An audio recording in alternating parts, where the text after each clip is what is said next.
네, 오늘 본문 말씀을 함께 나누기 전에 먼저 지난주에 있었던 남북 정상회담에 대한 소회를 좀 간단히 나누고자 합니다. 우리는 지난 18일부터 20일까지 평양에서 있었던 남북 정상회담의 과정과 결과를 지켜보면서 전율하지 않을 수 없었습니다. 왜요? 살아계신 하나님께서 친히 일하고 계신다는 것을 목도했기 때문입니다. 하나님께서 역사하지 않으셨다면 이루어질 수 없는 대변혁의 사건들이 2박 3일 내내 펼쳐지고 우리에게 전해졌습니다. 그래서 어떤 이는 분단 70년 만에 남과 북 한반도에 새 하늘과 새 땅이 열리기 시작했다라고까지 표현하기도 했습니다. 이틀 동안의 진동 끝에 발표된 9.19 평양 공동선언문과 그 부속 합의서인 판문점 군사 분야 합의 의행서는 남과 북의 실질적인 종전선언과 같다라는 평가도 받습니다.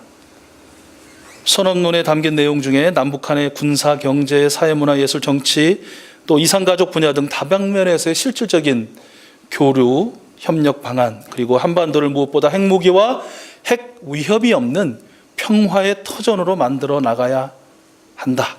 그리고 이를 위해서 실질적인 진전을 조속히 이루어 가기로 한다는 것도 실로 놀랍고 또 반갑기 그지없는 그런 소식들에 감격하지 않을 수 없었습니다. 다들 최고의 장면을 하나씩 꼽아보세요 라고 하면 다르시겠지만 저는 개인적으로 가장 놀란 것이 있다면 그것은 김정은 북한 국무위원장의 연내 서울 방문 약속이었습니다. 전에도 상상은 좀 해보았습니다. 우리나라 대통령들이 이렇게 수차례 평양에 갔는데 한 번은 와야지, 그런 마음이 들더라고요. 그럴 때가 되었다. 그러나 한편으로는 쉽지는 않겠다. 전체적인 국가고 한 지도자에 의해서 통솔이 가능한 국가나 그런 시스템에 가는 것은 가능할지 몰라도 이렇게 우리나라처럼 참으로 다양한 사람들 의견, 사상, 이념, 그리고 자유롭게 모일 수 있고 또 시위도 할 수 있고 자기 의사를 표현할 수 있는 이 체제에 오기란 쉽지 않을 것 같다 라는 생각 들었습니다. 서울이 아니라 제주도라면 혹시 가능하지 않을까. 여기까지가 제 생각의 한계였습니다. 그런데 선언문 제6조에 분명히 김정은 국무위원장은 문재인 대통령의 초청에 따라 가까운 시일 내로 서울을 방문하기로 하였다라고 명시하고 또 선언문 발표장에서 김 위원장 스스로 자신의 육성으로 서울 방문을 재차 확인해 주었습니다. 뒷이야기로 모든 북한의 참모들의 만류에도 불구하고 김 위원장 아주 결단으로 이 사실이 발표되었다라고 합니다. 근데 제가 이제 그것이 인상 깊은 건 정말 김 위원장의 외로운 그리고 치열한 고민 속에 혼자만의 결단이었을까? 아니다. 분명 아니다. 이것은 하나님께서 하신 것이다. 하나님께서 하게 하신 것이고 하나님이 그를 통하여 일하고 계신다 라는 그런 확신이 들었습니다. 능라도 경기장에서의 공연이나 또 대통령의 연설 장면도 굉장히 인상 깊었지만 회담 마지막 날 우리 남북의 지도자 내외를 비롯한 수행원들이 백두산 정상에 함께 오르고 또 천지를 배경으로 여러 사진과 영상을 남겼습니다. 여러분도 보셨죠? 참으로 밝고 맑은 일기에 화면으로만 보아도 백두산의 그 장엄함과 또 깨끗한 천지와 거기에 담긴 푸른 하늘의 눈부심은 경이롭다 라는 단어로도 부족해 보였습니다. 그날 그 시간 1년에 몇십일 보기 어렵다는 그 맑고 밝은 백두산의 일기를 누가 주장했는가? 아마 그 짧은 영상은 보신 분도 계시지만 못 보신 분들이 많으실 것 같아가지고 제가 자랑 삼아 말씀드리면 전해진 짧은 클립 중에 그런 영상이 있었어요. 그 김영철 부위원장 항상 동행하잖아요. 근데 그 사람이 그런 얘기를 해요. 김정은 위원장께서 오늘 방문하셨기 때문에 이 백두산의 일기가 이렇게 좋습니다. 이렇게 이제 하는 장면이 나오거든요. 근데 아세요? 그 음성이 들리는 순간 샤이한 김정은 국무위원장은 부끄러운 듯 등을 돌리고 몇 걸음 저만치 걸어갑니다. 그러면서 등 돌린 그의 마음의 음성이 들리는 거예요. 영철 동무는 뭐 저런 쓰잘데기 없는 얘기를 하나오? 아니라는 것이죠. 그 말이 끝나자마자 옆에 문재인 대통령은 또 농을 칩니다. 제가 와서 날씨가 맑은 거 아닙니까? 뭐 이런 이제 그 음성이 그 카메라에 담겼더라고요. 누가 그 날씨 그렇게 주장하고 만드셨습니까? 우리는 분명히 창조주요 또 온 세상의 주인이신 우리 하나님께서 하셨다. 우리 하나님께서 일하셨다라고 고백할 수밖에 없는 것이죠.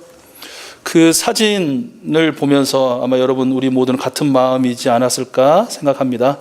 가까운 시일 내에, 참으로 가까운 시일 내에 나와 우리 가족이 그리고 우리 익숙수 교인들이 그곳에 서 있는 모습, 아마 다양한 포즈로 사진을 찍는 모습이 오버랩 되었을 것입니다. 지금은 상상이지만 우리 하나님께서 그 날을 속히 허락해 주실 줄로 믿습니다. 우리 익숙수 가족들이 할렐루야! 우리 홍장로님 선창에 따라서 거기서 할렐루야! 이렇게 주먹을 쥐면서 외치면서 활짝 웃는 얼굴, 그리고 뒷밤에 흐르는 눈물까지 담긴 사진을 아마 우리는 갖게 될 것입니다. 역사하시는 하나님께 감사하고 또 감사한 것은 하나님 앞에서 참으로 보잘것없는 죄인에 불과한 우리 익숙수 가족들을 그 하나님의 일하심에 참여하도록 불러주시고 동력하게 해주셨다라는 그런 사실입니다. 모르는 사람들이 보면 그게 무슨 소용이 있어 라고 할 만한 지난 연초부터 이어온 매일의 나라와 민족을 위한 기도, 그리고 매 주일마다 올려드리는 한반도 평화를 위한 우리의 기도를 통해서 우리 하나님께서는 우리를 하나님의 일하심 역사 가운데로 불러주시고 또 하나님께 순종하게 하시고 하나님의 그 성취하심을 맛보게 하심을 통해서 하나님을 경험하는 은총을 허락해 주셨습니다. 어찌 감사하지 않을 수 있겠는가라는 것이죠. 이러한 경험은 오늘 이후로도 계속될 줄로 믿습니다. 더 크고 놀라운 하나님의 일하심을 경험하고 하나님의 더 깊고 또 친밀한 관계 가운데 우리를 살게 하실 것을 믿습니다. 반드시 우리 익숙수 가족 모두가 빠짐없이 그 주인공들이 될 것입니다. 자, 남북한의 지도자가 굉장히 돋보인 일정이었지만 그 모든 것의 이룸이, 성취가 그들만의 능력과 힘으로 된 것이냐? 어느 누구도 그렇다고 말하지 않을 것입니다. 한 국가 공동체의 절대적인 지도자의 리더십으로만 그 국가가 세워지는 것, 운영되는 것 아닙니다.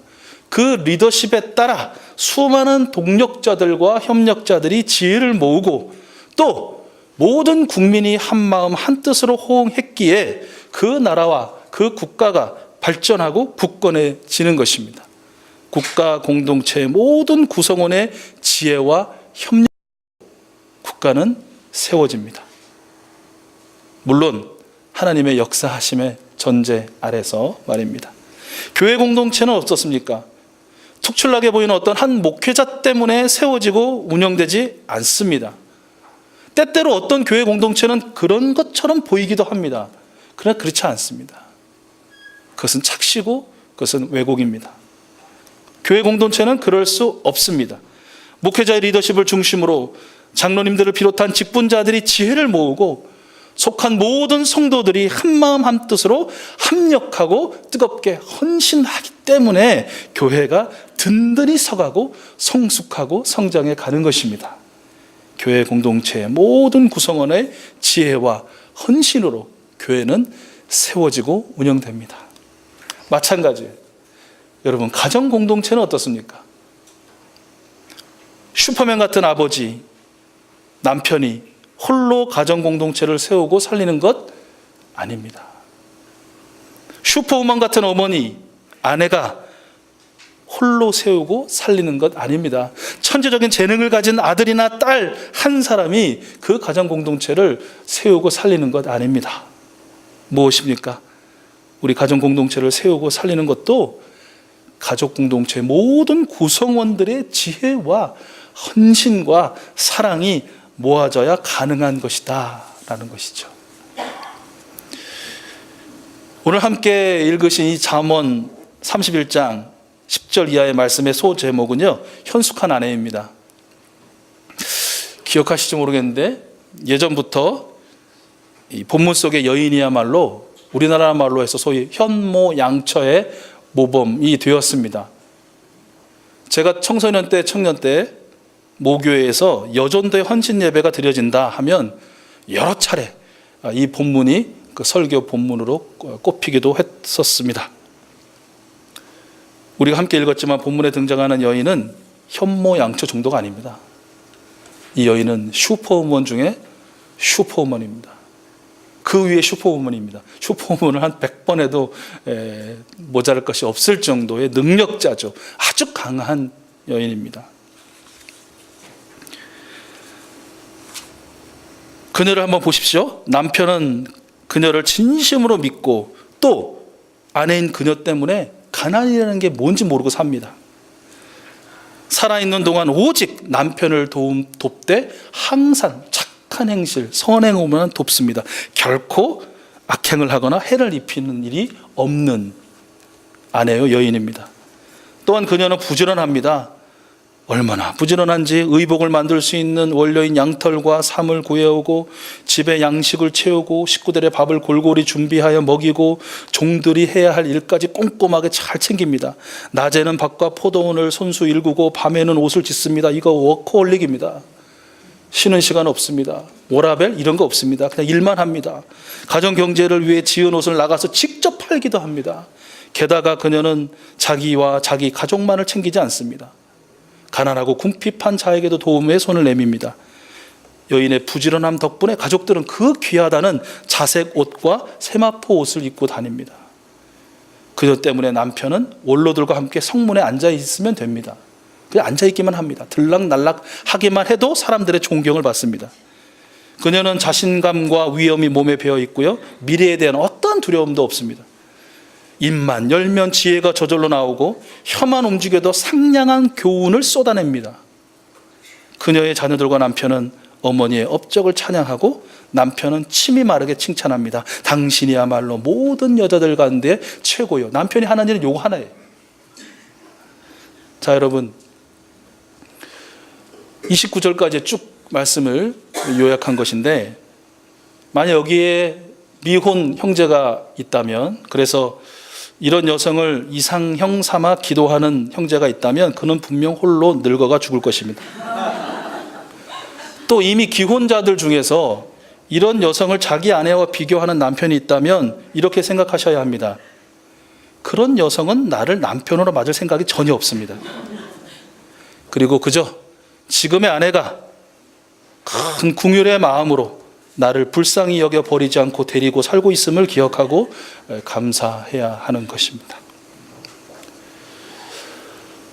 사실 이렇게 한 여인, 현모양처, 슈퍼우먼, 닮아야 할 어떤 이상적인 모습이라고도 본문을 해석할 수 있지만, 그러나 꼭 그렇지만은 않다는 것이죠.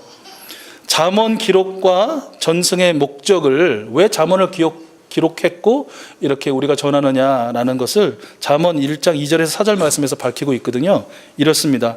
이는 지혜와 훈계를 알게 하며 명철의 말씀을 깨닫게 하며 지혜롭게 공의롭게 정의롭게 정직하게 행할 일에 대하여 훈계를 받게 하며 어리석은 자를 슬기롭게 하며 젊은 자에게 지식과 근신함을 주기 위한 것이다 라는 것이에요.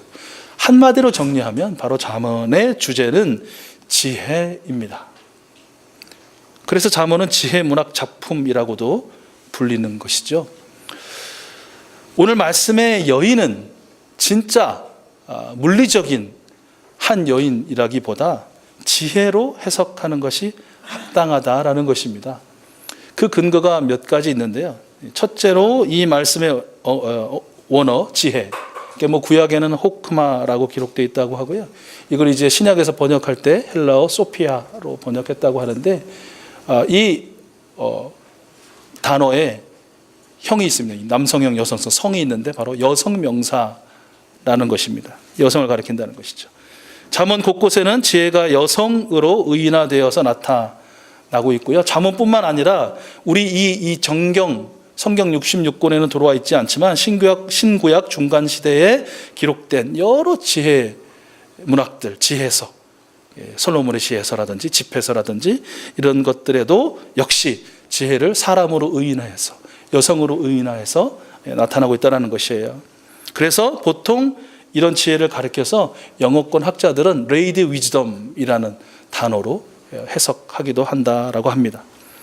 잠언 8장에서는 이 지혜를요, 단순한 여성 의인화를 넘어서 창조 이전부터 존재한 신적인 존재로 그렇게 묘사하기도 합니다.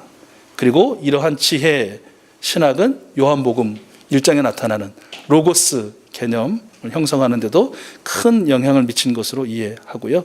고린도전서 1장 24절 말씀에 보면 그리스도는 하나님의 능력이요 하나님의 지혜이니라 라고 기록해 놓고 있거든요.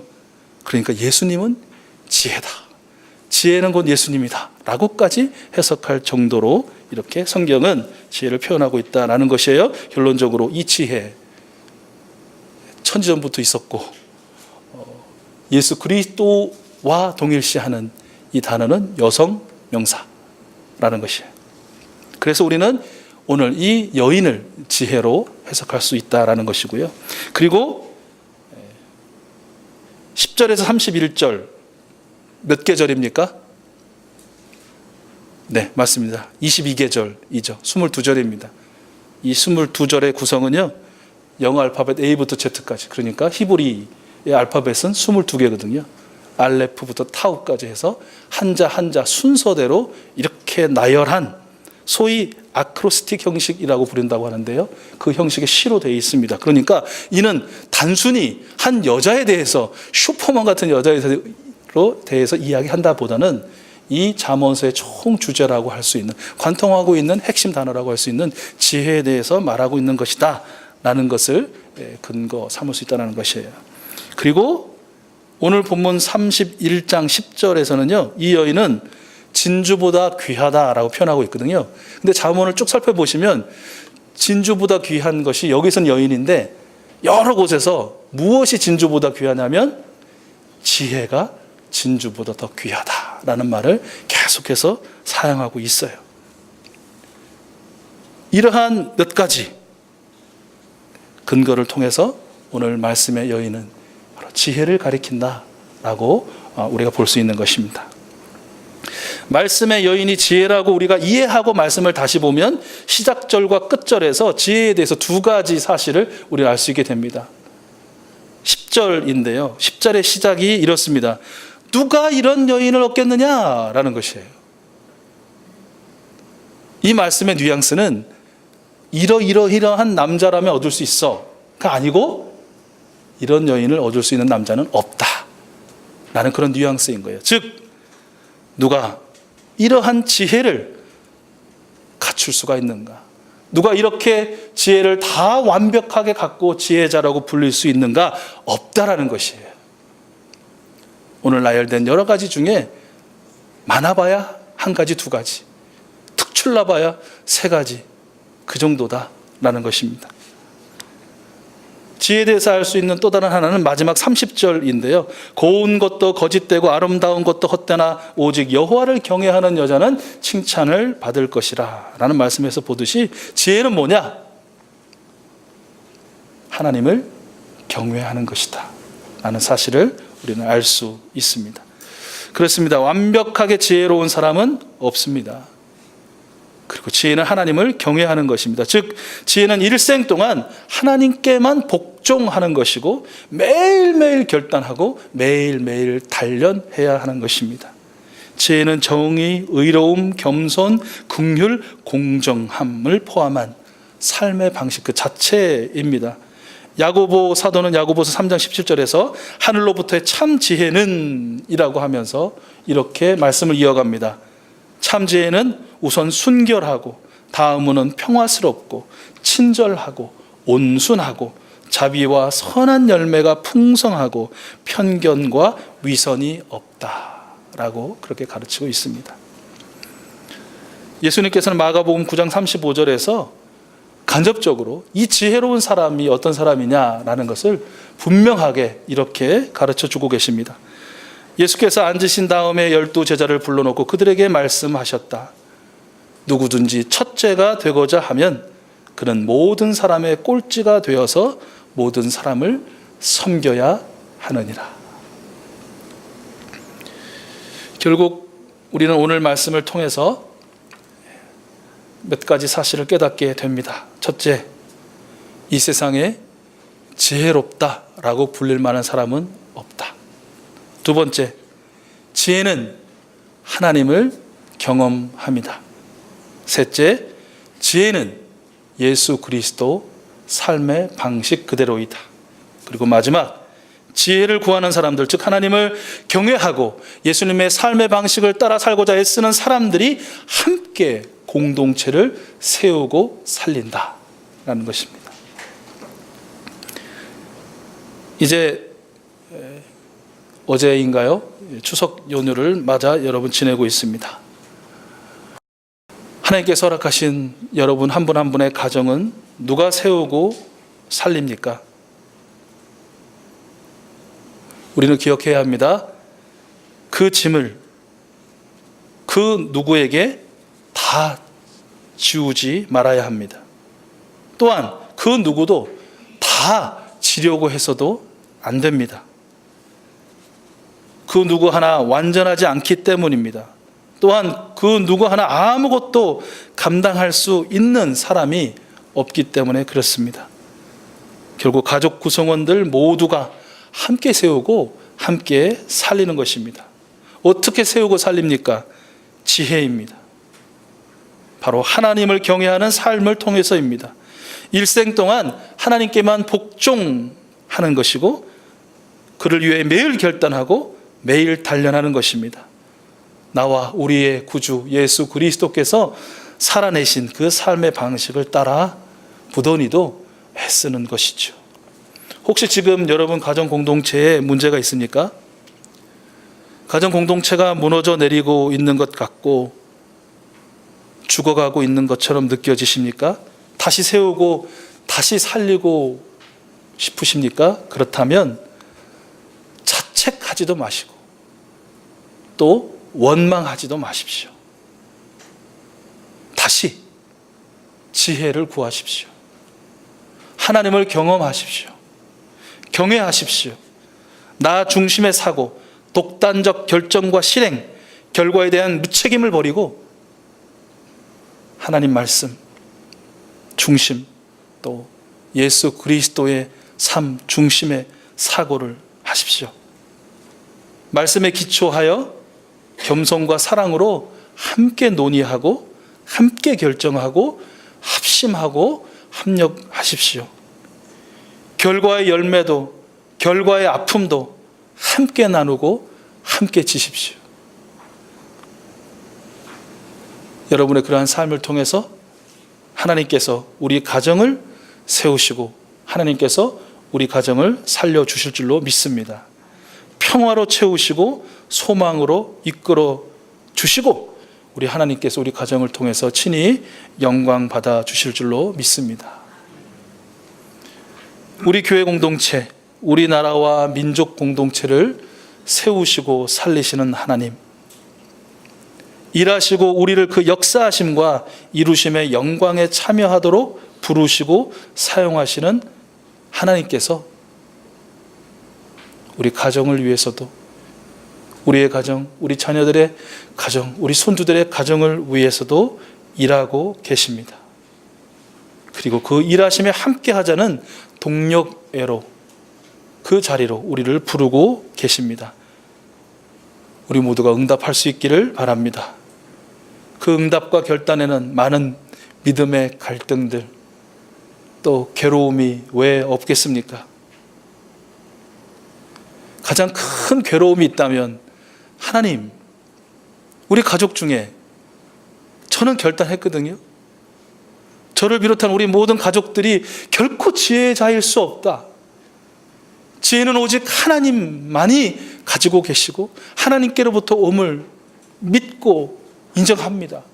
그래서 저는 저 모든 것을 내려놓고 이제 하나님을 경외하는 마음으로 제가 양보하고 정말 낮아지고 겸손하게 다 포기할 준비가 됐습니다. 저는 오늘 결단하고 저는 오늘 실천하겠습니다. 그러나 하나님, 그들 중에 저 하나뿐이라면 과연 말씀하신 대로 우리 가정 공동체가 세워질 수 있을까요? 살아날 수 있을까요?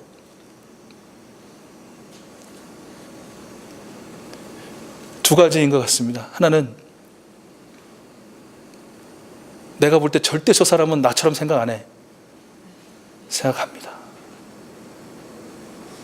그도 생각합니다. 그리고 결단합니다. 저는 그렇게 생각하는데, 그러면 왜 아닌 것처럼 보이느냐? 누가 깃발을 들기를 기다리고 있어요. 누군가가 소리치면 그 소리에 소리를 합할 준비를 하고 있고, 누군가가 손을 내밀면 그 손뼉을 함께 치고 또 힘있게 나아갈 준비가 돼 있어요. 근데 문제는 뭐냐면 다 눈치만 보고 있어요. 드러내질 않아요.